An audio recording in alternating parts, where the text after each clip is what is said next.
नमस्कार साथियों, मैं हूं आपका अरुण सर। आपका अपना YouTube channel science institute research centre में एक बार फिर से स्वागत करता हूं। आज का जो हमारा लेक्चर होगा साथियों, वह होगा क्लास 11 NCERT पैटर्न, जिस सब्जेक्ट का नाम है रसायन विज्ञान। अर्थात हम अगले लेक्चर में आपको रसायन विज्ञान चैप्टर 1 पार्ट 1 करा चुके थे। आज का जो हमारा वीडियो होगा वह होगा रसायन विज्ञान कक्षा 11 पार्ट 2। आज का जो हमारा लेक्चर होगा वह होगा पार्ट 2।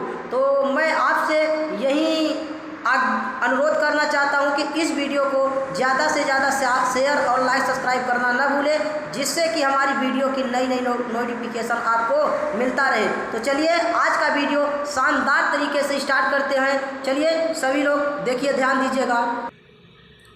चलिए इस वीडियो को देखिए।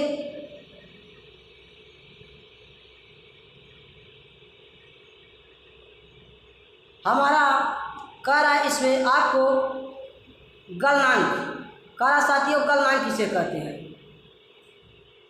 गलनांक किसे कहते हैं, अर्थात मेल्टिंग पॉइंट किसे कहते हैं साथियों? क्या है साथियों? गलनांक अर्थात मेल्टिंग पॉइंट किसे कहते हैं? इसकी डिफिनीशन देखिए साथियों। कह रहा है वह निश्चित ताप जिस पर कोई ठोस, कह रहा ऐसा निश्चित ताप जिस पर कोई ठोस अर्थात पूर्ण द्रव अवस्था में बदल जाता है, उस वस्तु का गलनांक कहलाता है। कह रहा साथियों गलनांक एक ऐसी क्रिया है कि जिस निश्चित ताप पर कोई ठोस पदार्थ, यहाँ पर देखिएगा, यदि ठोस पदार्थों को हम जब टेम्परेचर देते हैं साथियों तो वह द्रव अवस्था में बदल जाती है। इस क्रिया को गलनांक कहते हैं। क्या कहते हैं साथियों? गलनांक। चलिए अगला दिया है क्वथन, अर्थात बॉइलिंग किसे कहते हैं? कह रहा है जिस ताप पर कोई द्रव, कह रहा है जिस ताप पर कोई द्रव वाष्प में परिवर्तित हो जाता है वह उसका क्वथनांक कहलाता है। क्या कहलाता है साथियों? कह रहा है क्वथन किसे कहते हैं? कह रहा है एक ऐसी निश्चित ताप कि कोई द्रव अर्थात कोई पानी जैसे होता है, जैसे तेल हो गया, पेट्रोल हो गया साथियों, वह एक लिक्विड के फॉर्म में होता है। जब इसे हम टेम्परेचर देते हैं साथियों तो वह क्या हो जाता है? वाष्प में परिवर्तित हो जाता है। उस क्रिया को क्वथनांक कहलाता है। अगला देखिए, कह रहा है हिमांक, जिसे फ्रीजिंग पॉइंट कहते हैं साथियों। क्या कहते हैं साथियों? Freezing point. कह रहा वह निश्चित ताप जिस पर कोई द्रव ठोस में परिवर्तित हो जाता है वह इसका हिमांक कहलाता है। कह रहा एक ऐसी निश्चित ताप जिस पर कोई द्रव अर्थात कोई लिक्विड ठोस अर्थात ठोस की फॉर्म में बदल जाता है, उस क्रिया को हिमांक कहते हैं साथियों। क्या कहते हैं? हिमांक। आगे चलते हैं, हमारा आगे है साथियों, देखिए कह रहा है रासायनिक संगठन। कह रहा साथियों रासायनिक संगठन के आधार पर द्रव को दो वर्गों में विभाजित किया गया। कह रहा है रासायनिक संगठन अर्थात केमिकल कंपोजिशन के आधार पर जो द्रव होता है साथियों, लिक्विड होता है, उसे दो वर्गों में क्या किया गया है? विभाजित किया गया है। देखिए साथियों, आपका पहला दिया है शुद्ध पदार्थ। क्या है साथियों? पहला है शुद्ध पदार्थ, दूसरा है मिश्रण। क्या है साथियों? पहला हमारा है शुद्ध पदार्थ, दूसरा है मिश्रण। तो इसे हम एक एक करके देखते हैं। चलिए आगे चलते हैं साथियों। अब देखते हैं साथियों कि शुद्ध पदार्थ किसे कहते हैं। कह रहा है शुद्ध पदार्थ अर्थात प्योर मैटर। कह रहा वे पदार्थ जिनके रासायनिक संगठन निश्चित तथा स्थिर होते हैं। कह रहा ऐसा पदार्थ जिनके रासायनिक संगठन निश्चित अर्थात वह एक निश्चित होते हैं और स्थिर होते हैं, वह शुद्ध पदार्थ कहलाता है। वह क्या कहलाता है साथियों? शुद्ध पदार्थ कहलाता है। यह निम्नलिखित दो प्रकार के होते हैं। कौन से दो प्रकार? शुद्ध पदार्थ में क्या क्या आता है साथियों? पहला तो हमारा आता है तत्व, दूसरा आता है यौगिक। तो चलिए हम बात करते हैं तत्व अर्थात एलिमेंट्स किसे कहते हैं साथियों। देखिए ध्यान दीजिए, तत्व। कह रहा तत्व एक ही प्रकार के परमाणुओं से मिलकर बना होता है। जो तत्व होता है साथियों वह एक ही प्रकार के परमाणुओं से मिलकर बना होता है, अर्थात उसमें जो अवयव होता है साथियों वह एक ही होता है, जिन्हें तत्व कहते हैं। इनके कुछ लक्षण बात देखते हैं, लक्षण देखते हैं साथियों। कह रहा है इन्हें किसी भी तत्व को साथियों किसी भी भौतिक या रासायनिक विधि द्वारा दो या दो से अधिक भागों में विभाजित नहीं किया जा सकता है। कह रहा साथियों हमारा जो तत्व होता है उन्हें न तो भौतिक विधि द्वारा और न तो रासायनिक विधि द्वारा उसे दो या दो से अधिक भागों में विभाजित नहीं किया जा सकता है, क्योंकि इनमें जो पदार्थों की मात्रा होती है वह एक ही होता है। कहा गया है जिस पदार्थ का एक ही रूप होता है उसे किसी भागों में विभाजित नहीं किया जा सकता है। अगला पॉइंट है साथियों, वर्तमान वर्तमान समय में ज्ञात तत्वों की संख्या 112 है। कह रहा साथियों वर्तमान समय में ज्ञात तत्वों की संख्या 112 है, जिनमें 92 तत्व, कह रहा है 112 तत्व में 92 तत्व कहाँ पाए जाते हैं साथियों? प्रकृति में पाए जाते हैं। कहाँ पाए जाते हैं? प्रकृति में विद्यमान होते हैं। और जबकि 20 तत्व क्या होते हैं साथियों? कृत्रिम होते हैं। 20 तत्व क्या होते हैं? कृत्रिम विधि द्वारा प्राप्त किए जाते हैं। और अगला पॉइंट हमारा साथियों, कह रहा कुछ तत्व प्रकृति में मुक्त अवस्था में पाई जाती है। किसमें पाई जाती है? मुक्त अवस्था में। जैसे अक्रिय गैस, जैसे क्या होता है साथियों? अक्रिय गैस, जैसे दिया है helium, neon, argon, krypton, xenon, radon. साथियों ये जो 6 तत्व होते हैं यह आवर्त सारणी के 18 ग्रुप के एलिमेंट्स हैं। कौन से? 18 ग्रुप के एलिमेंट्स हैं, यानी हीना, नीना और काटरीना का एक्सरे रंगीन। ये क्या होते हैं? 6 तत्वों को उनके गुणों के आधार पर 3 भागों में विभाजित किया गया है। तो चलिए साथियों हम आगे देखते हैं इनके कौन कौन से 3 भाग होते हैं। पहला भाग दिया है साथियों धातु। क्या है साथियों? पहला भाग हमारा जो है वह है साथियों धातु। क्या है साथियों? धातु। तो चलिए धातु किसे कहते हैं उसको हम देखते हैं। धातु अर्थात मेटल। कह रहा है धन विद्युतीय तत्वों को धातु कहते हैं। कह रहा है जिस तत्व के ऊपर यदि प्लस चार्ज हो, कह रहा है जिस तत्व के ऊपर साथियों प्लस चार्ज हो वह क्या कहलाता है साथियों? धातु कहलाता है। कह रहा है हमारे धातुओं, कह रहा आवर्त सारणी में तत्वों की संख्या साथियों कितनी है? 118। 118 तत्वों को 4 भागों में, कितने भागों में? 4 भागों में साथियों क्या कर दिया गया है? अलग अलग रख दिया गया है। तो सबसे पहले किसको रखा गया साथियों? धातु को। सबसे पहले धातु को रखा गया है और दूसरा साथियों अधातु को रखा गया है। दूसरा किसको रखा गया साथियों? अधातु को। दूसरा किसको रखा गया है? अधातु को रखा गया है। और तीसरा पॉइंट साथियों जो है वह है उपधातु। क्या है साथियों? उपधातु को रखा गया है। और चौथा पॉइंट जो हमारा है साथियों वह है अक्रिय गैस, जिसे नोबेल गैस के नाम से जाना जाता है। तो चलिए साथियों आगे देखते हैं। कह रहा है कि धन विद्युतीय तत्वों को क्या कहा जाता है साथियों? धातु कहा जाता है। धातु का वे तत्व जो अपनी सामान्य रासायनिक अभिक्रिया में, यहाँ पर देखिए वेरी इंपॉर्टेंट क्वेश्चन। कह रहा साथियों धन विद्युतीय तत्वों को धातु कहते हैं। कह रहा वे तत्व जो अपनी सामान्य रासायनिक अभिक्रिया में अपने परमाणुओं से इलेक्ट्रॉन त्याग कर धनायन बनाते हैं वह धातु कहलाते हैं। जैसे आपको दिया गया है सोडियम। अब यहाँ पर देखिए साथियों सोडियम का परमाणु क्रमांक साथियों 11 होता है। क्या होता है साथियों? सोडियम का जो परमाणु क्रमांक है साथियों कितना होता है? 11। जब इसका इलेक्ट्रॉनिक कॉन्फ़िगरेशन किया जाता है साथियों तो यह होता है 2,8,1 होता है।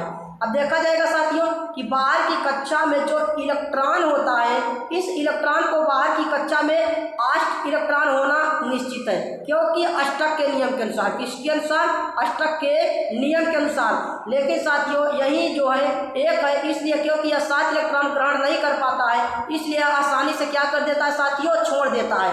अर्थात यहाँ से अपनी इलेक्ट्रॉन को क्या कर देता है? त्याग कर देता है। और ये जो होता है अष्टक का नियम कहलाता है बाहरी सेल का इलेक्ट्रॉन। इसीलिए धातु जो होता है इस पर देखा ये साथियों सोडियम जब 1 इलेक्ट्रॉन छोड़ देता है तो यहाँ पर जो प्लस की चार्ज दिखा है इसीलिए प्लस लगा दिया जाता है। ठीक, और 1 इलेक्ट्रॉन क्या किया? छोड़ दिया साथियों। दूसरा देखते हैं हमारा मैग्नीशियम है साथियों। कह रहा है हमारा जो मैग्नीशियम है साथियों, ध्यान दीजिएगा, कह रहा है मैग्नीशियम का परमाणु क्रमांक साथियों 12 होता है। कितना होता है साथियों? मैग्नीशियम का परमाणु क्रमांक साथियों 12 होता है। जब इसका इलेक्ट्रॉनिक कॉन्फ़िगरेशन किया जाता है मैग्नीशियम का साथियों, जब मैग्नीशियम का इलेक्ट्रॉनिक कॉन्फ़िगरेशन किया जाता है तो हो जाता है पहले कोष में 2 इलेक्ट्रॉन और दूसरे में हो जाता है साथियों 8 इलेक्ट्रॉन, और तीसरे सेल में कितना हो जाता है? 2। अब देखिए 2, 8, 10, 2, 12 हो गए साथियों। अब हम जानते हैं कि बाहर की सेल में कितने इलेक्ट्रॉन है? 2 इलेक्ट्रॉन, क्योंकि 2 इलेक्ट्रॉन बाहर की सेल में अष्टक के नियम के अनुसार 8 इलेक्ट्रॉन होना चाहिए। अब ये भी क्या करेगा? 6 इलेक्ट्रॉन ग्रहण नहीं कर पाएगा, क्योंकि 6 इलेक्ट्रॉन किसी से उधार लेगा तो 6 2 8 हो जाएगा साथियों, अष्टक का नियम हो जाएगा। 6 इलेक्ट्रॉन ग्रहण नहीं कर पाएगा, इसलिए यह 2 इलेक्ट्रॉन क्या कर देता है? आसानी से त्याग देता है। जब 2 इलेक्ट्रॉन छोड़ देता है यहाँ से तो यहाँ पर आकर क्या हो जाता है साथियों? प्लस लग जाता है। हम आगे देखते हैं साथियों, हमारा तीसरा है एल्यूमिनियम। क्या आता है साथियों? एल्यूमिनियम। ध्यान दीजिए एल्यूमिनियम का जो परमाणु क्रमांक होता है साथियों वह होता है 13।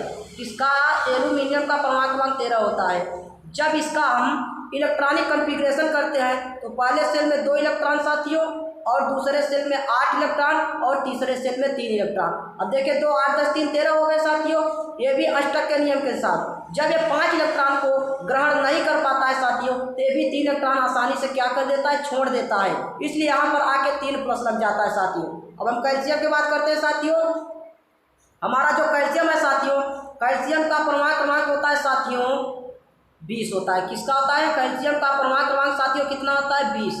अब देखिएगा जरा सा इससे कर रहा है, पहले सेल में हो गया 2 इलेक्ट्रॉन और दूसरे सेल में कितना होता है साथियों 8, 2 8 और तीसरे सेल में 8 इलेक्ट्रॉन और चौथे सेल में साथियों 2 इलेक्ट्रॉन। अब देखिए 2 8 10 2 10 8 18 तो कितना हो गया साथियों 20। अब ये 2 इलेक्ट्रॉन जब बाहर की सेल में त्याग देगा, छोड़ देगा आसानी से, यहाँ पर आके साथियों क्या हो जाता है? Plus plus. ठीक उसी प्रकार से जिंक को हम देखते हैं। जिंक का परमाणु क्रमांक साथियों कितना होता है? 30 होता है। कितना होता है? 30 होता है। जब इसका इलेक्ट्रॉनिक कॉन्फ़िगरेशन किया जाता है साथियों वह हो जाता है 2 8 18 2 18 10 28 तो कितना हुआ साथियों 30। अब ये भी अष्टक के नियम के अनुसार जब 6 इलेक्ट्रॉन ग्रहण नहीं कर पाता है 2 इलेक्ट्रॉन आसानी से छोड़ देता है, इसलिए यहाँ पर आके प्लस प्लस हो जाता है। यदि हमारी वीडियो आपको पसंद लगे, अगर अच्छे लगेंगे तो इसे ज़्यादा से ज़्यादा ग्रुप में शेयर करना ना भूलें। चलिए हम अगला देखते हैं साथियों। हमारा अगला जो है साथियों वह है धातु के गुण। अब देखिए साथियों, हम जानते हैं कि धातु के गुण क्या होते हैं। हम जानते हैं कि साथियों धातु के गुण क्या होते हैं। कह रहा धातु के गुण, क्या धातु के गुण अर्थात प्रॉपर्टीज ऑफ मेटल। कह रहा धातुएं प्रायः ठोस होती है, इनमें आघात वर्धनी व तन्यता का गुण पाया जाता है। देखिए साथियों, धातु जो होते हैं वह काफ़ी सॉलिड होते हैं। हमारा जो धातु होता है साथी वह काफ़ी सॉलिड होता है और इनमें आघात वर्धनी गुण पाया जाता है, क्योंकि आघात वर्धनी गुण पाया जाए इसे खींचकर या पीटकर तन्य यानी तन्य के रूप में बनाए जा सकते हैं। अगली पॉइंट है साथियों, अगला पॉइंट हमारा कह रहा है इनमें कह रहा धातुएं अर्थात इनमें विशेष प्रकार की चमक होती है, क्योंकि धातुएं में विशेष प्रकार की क्या होती है साथियों? चमक पाई जाती है। अगला पॉइंट है कह रहा है ये उष्मा तथा विद्युत के सुचालक होते हैं कह रहा है धातुएं उष्मा तथा विद्युत के क्या होते हैं साथियों? सुचालक होते हैं। अगला पॉइंट है कह रहा है इनमें इनके घनत्व अर्थात डेंसिटी गलनांक क्वथनांक प्रायः उच्च होते हैं। कह रहा धातुओं की जो घनत्व गलनांक होता है क्वथनांक होता है वह उच्च होता है। जैसे नोट में दिखा गया पारा, Hg एक पारा है क्योंकि यह धातु है लेकिन किंतु द्रव अवस्था में होती है। कह रहा है साथियों हमारा पारा जो होता है वह धातु है लेकिन किंतु ये द्रव अवस्था में क्या होती है? द्रव अवस्था में होती है, किंतु अर्थात ये लिक्विड के फॉर्म में होते हैं। चलिए आगे देखते हैं। हमारा आगे है कह रहा अधातु। क्या है साथियों? अधातु। देखिए अधातु किसे कहते हैं साथियों? कह रहा है अधातु अर्थात नॉन मेटल। कह रहा है ऋण विद्युतीय तत्वों को अधातु कहते हैं। कह रहा ऐसा तत्व जिनमें माइनस चार्ज होता है। क्या होता है साथियों? ऐसा तत्व जिनमें माइनस चार्ज पाए जाते हैं आवेश, उस क्रिया को अधातु कहते हैं। क्या कहते हैं साथियों? अधातु। कह रहा है वे तत्व अर्थात ऐसे तत्व जो अपने परमाणु से सामान्य रासायनिक अभिक्रिया में इलेक्ट्रॉन ग्रहण करता है। अब देखिए ध्यान दीजिए साथियों, कह रहा है ऐसे तत्व जो अपने परमाणु से सामान्य रासायनिक अभिक्रिया में इलेक्ट्रॉन ग्रहण करता है उसे अधातु कहते हैं। जैसे यहाँ दिखाया गया है ऑक्सीजन। साथियों ऑक्सीजन का जो परमाणु क्रमांक होता है साथियों वह होता है 8। क्या होता है? 8। जब इसका इलेक्ट्रॉनिक कॉन्फ़िगरेशन किया जाएगा तो हो जाएगा पहले सेल में 2 इलेक्ट्रॉन और दूसरे सेल में 6 इलेक्ट्रॉन। अब देखिए हम तो जानते हैं कि बाहर की सेल में अपनी वैलेंसी कंप्लीट करने के लिए क्या होता है, क्योंकि अष्टक के अनुसार इसमें 2 इलेक्ट्रॉन की साझेदारी करना पड़ेगा, तो 2 इलेक्ट्रॉन इस क्या करेगा? ग्रहण कर लेगा। क्योंकि आपको पता होना चाहिए साथियों जो अधातु होता है वह इलेक्ट्रॉन को क्या करता है? ग्रहण करता है। इलेक्ट्रॉन को क्या करता है? ग्रहण करता है। कौन ग्रहण करता है साथियों? अधातु इलेक्ट्रॉन को क्या करता है? ग्रहण करता है। और जो धातु होता है साथियों वह इलेक्ट्रॉन को त्याग करता है। क्यों त्याग करता है? वह धनी होता है, धातुएं धनी होते हैं, वह इस इलेक्ट्रॉन को दे देता है। वह कहता है मेरे पास भंडार की कमी नहीं है, आप चाहे जितना इलेक्ट्रॉन ले जा सकते हैं। कितना ले जा सकते हैं? जितना आवश्यकता पड़ेगी, अर्थात जितना मैं दे सकूँ। ठीक, धातुएं क्या करते हैं? इलेक्ट्रॉन को त्याग करते हैं, और अधातुएं क्या करती है? इलेक्ट्रॉन को ग्रहण करती है। तो चलिए आगे देखते हैं। यहाँ पर दिखाया गया है ऑक्सीजन जब 2 इलेक्ट्रॉन ग्रहण कर लेता है तो यहाँ पर आके 2 माइनस लग जाता है। ठीक, और हमारे देखिए फ्लोरीन का प्रतीक होता है साथियों F, इसका परमाणु क्रमांक होता है 9। जब इसका इलेक्ट्रॉनिक कॉन्फ़िगरेशन किया जाता है साथियों तो हो जाएगा 2 और 7। अब देखिए यहाँ पर बाहर की सेल में इलेक्ट्रॉनों को 8 होना चाहिए अष्टक के नियम के अनुसार। अब जब ये 1 इलेक्ट्रॉन ग्रहण कर लेगा तो 7 एक साथियों कितना हो जाएगा? 8 हो जाएगा। इसलिए यहाँ पर आके एक माइनस चार्ज लग जाता है। समझ में आ रहा है? यदि समझ में आ रहा है तो हमारी वीडियो को लाइक कीजिएगा और कमेंट करना न भूलें। जितना हो सके ज़्यादा से ज़्यादा लाइक कमेंट जरूर कीजिएगा। अगला है देखिए साथियों कारा कार्बन का प्रतीक क्या होता है साथियों? C। इसका परमाणु क्या होता है? 6। कारा जब इसका इलेक्ट्रॉन कॉन्फ़िगरेशन किया जाएगा पहले सेल में 2 इलेक्ट्रॉन और दूसरे सेल में 4 इलेक्ट्रॉन। अब ये क्या करेगा? 4 इलेक्ट्रॉन है, अगर त्याग देगा तो माइनस हो जाएगा और ग्रहण कर लेगा तो 8 अष्टक के नियम के अनुसार हो जाएगा। इसीलिए ये क्या किया? इलेक्ट्रॉन को ग्रहण कर लिया, आकर यहाँ पर 4 माइनस लग गया। इनके कुछ हम अधातु के लक्षण के बारे में देखते हैं साथियों। अधातुएं प्रायः ठोस, द्रव, गैस तीनों अवस्था में पाया जाता है। जो साथियों यहाँ पर अधातु होता है वह किस में होता है? ठोस, द्रव, गैस तीनों अवस्था में पाए जाते हैं। जैसे दिखाया गया है गंधक क्या होता है? ठोस अवस्था में पाया जाता है। ब्रोमीन जिसका प्रतीक Br है वह द्रव अवस्था में पाई जाती है। नाइट्रोजन जिसका प्रतीक N है ये गैस के फॉर्म में पाए जाते हैं। चलिए हम आगे की ओर चलते हैं। हमारा अगला है साथियों कारा उपधातु। क्या है साथियों? हमारा जो अगला है आपका वह है साथियों उपधातु, जिसे मेटलाइट। क्या है साथियों? उपधातु जिसे मेटलाइट के नाम से जाना जाता है। वे तत्व जिनमें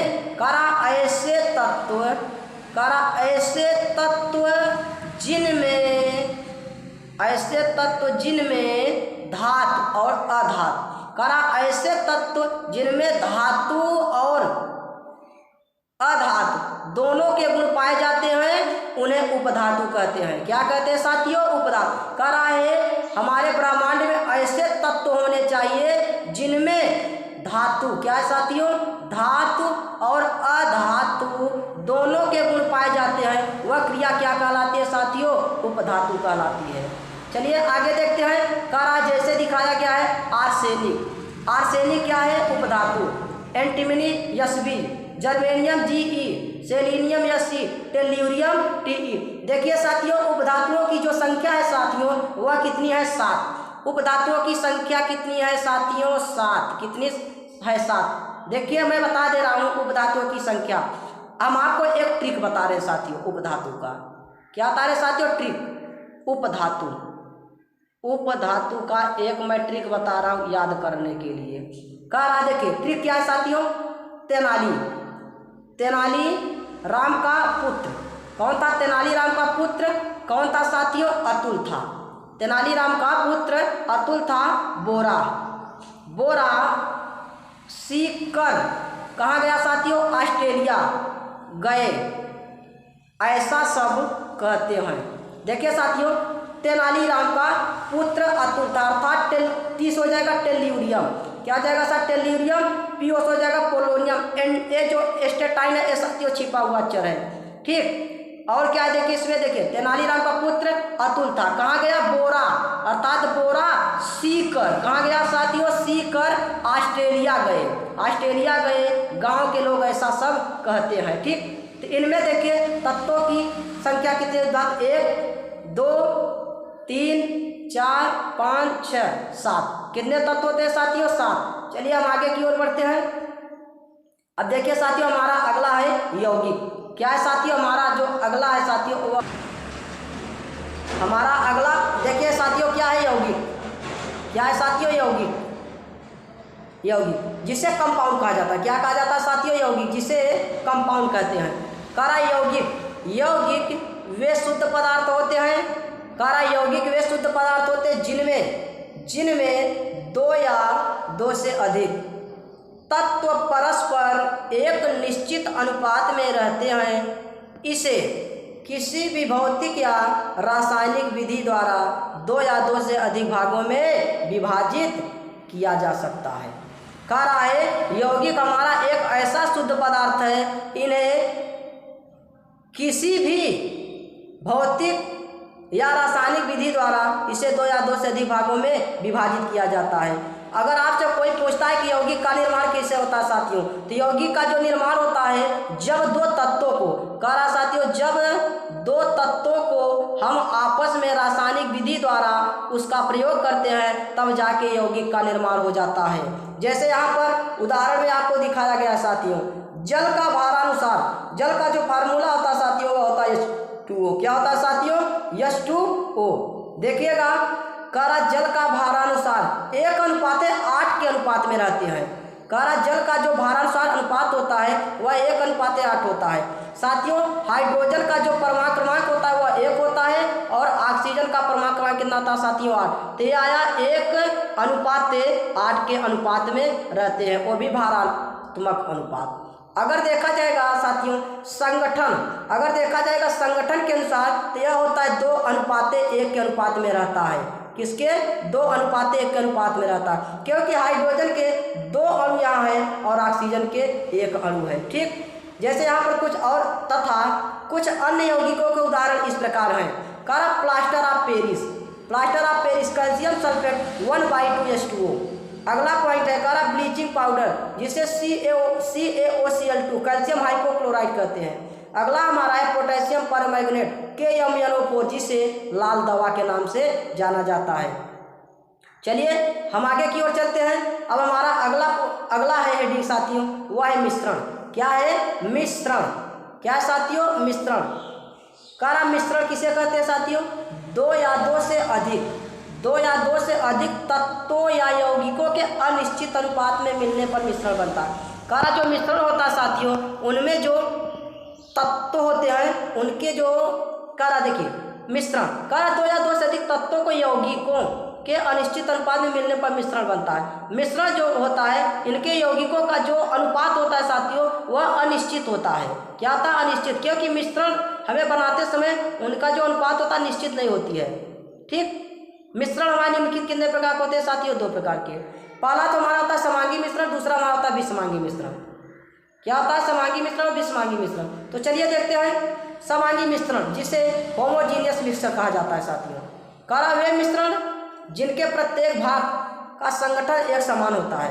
कह रहा ऐसे मिश्रण जिनके प्रत्येक अवयव का संगठन एक समान होता है उसे समांगी मिश्रण कहते हैं, क्योंकि समांगी मिश्रण वह आपस में मिले रहते हैं, वह अलग अलग देखा नहीं जा सकता। जैसे अगर बात करते हैं हम चीनी और पानी को साथियों, किसकी? अगर हम चीनी और पानी ले लेते हैं साथियों, जब चीनी और पानी का हम घोल बना देते हैं साथियों तो वह किसके रूप में हो जाता है? शरबत। अब शरबत में चीनी के क्रिस्टल दिखाई नहीं देते हैं साथियों, तो इसलिए इसे क्या कहा जाता है? समांगी मिश्रण कहा जाता है। जैसे इसमें दिखाया गया विलयन तथा मिश्र धातुएं समांगी होते हैं। विलयन जैसे नमक जल का मिश्रण, यहाँ पर दिखाया गया नमक जल का मिश्रण, ये साथियों क्या? समांगी मिश्रण। चीनी जल का मिश्रण, ग्लूकोज जल का मिश्रण वायु, ये सब क्या साथियों? समांगी मिश्रण है। जैसे दिया गया है पीतल, कांसा, स्टील आदि, ये सब क्या होते हैं साथियों? समांगी मिश्रण के नाम से जाने जाते हैं। हमारा अगला है कह रहा विलयन। कह रहा साथियों विलयन किसे कहते हैं? अर्थात सॉल्यूशन। देखिए साथियों यहाँ पर दिखाया गया विलयन। क्या साथियों? विलयन किसे कहते हैं? कह रहा सॉल्यूशन। कह रहा विलयन 2 या 2 से अधिक, विलयन 2 या 2 से अधिक पदार्थों के समांगी मिश्रण को विलयन कहते हैं, जैसे चीनी पानी का मिश्रण। चलिए इसका एक स्क्रीनशॉट लीजिए, हम आगे की ओर बढ़ते हैं। अगला हमारा साथियों विषमांगी मिश्रण।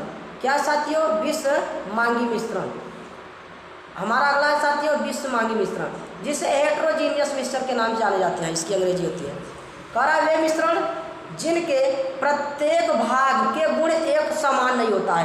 कह रहा ऐसा मिश्रण, ऐसा अवयव जिनके प्रत्येक अवयव अर्थात प्रत्येक भाग का गुण एक समान नहीं होते हैं वह विषमांगी मिश्रण कहलाते हैं। क्योंकि साथियों विषमांगी मिश्रण जो होता है उनके जो घटक कण होते हैं वह अलग अलग दिखाई देते हैं, वह अलग अलग दिखाई देते रहते हैं, इसलिए उसे विषमांगी मिश्रण कहा जाता है। जैसे दिया गया है रेत व जल का मिश्रण।